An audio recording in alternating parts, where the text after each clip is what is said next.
It's Jay the Tinker, back with another adventure. I'm going to show you how to build storage shelving for your garage in less than 2 hours. Be sure to hit like and subscribe. Don't forget your coffee. I'm still enjoying my Dunkin' Donuts. I'm just a regular guy, a husband, and a dad that works a traditional job by day and does this for a hobby when I have time. I've been building and fixing things for many years, and I thoroughly enjoy the satisfaction of creating something from my own imagination. The beauty in woodworking is that you don't have to have the perfect plans, the perfect thoughts, or the perfect tools, but a sketch definitely helps on the wallet when purchasing materials.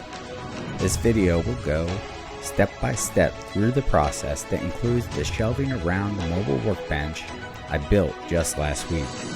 It is truly a work in progress, and I look forward to bringing you updates as I continue to add to my workspace solution.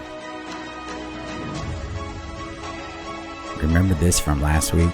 The garage, the unfinished walls, the stuff, and more stuff. Go ahead and take it all out with the help of my wife and my oldest daughter. Let's remember to preface every build by saying that no one is perfect. We continue to practice to make us better, not perfect. Remember to measure twice, to cut once. Always have a smile and have fun with this. There are always many unknowns to projects. A stud at 25 inches, short on screws, wrong tool set, not enough daylight, or just a bad time winging a design. It is your creation at the end of the day, and you should be able to look at it with a smile and know that you made something.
Hey everyone, thank you for watching all the way through. You may wonder when the epoxy coasters will be completed, and I hope to have them done this time next week. Remember to like and subscribe to see more of this, and let me know your thoughts, ideas, and comments in the section below. I can't wait for my next build. Say, a new sign shop overhead my workbench?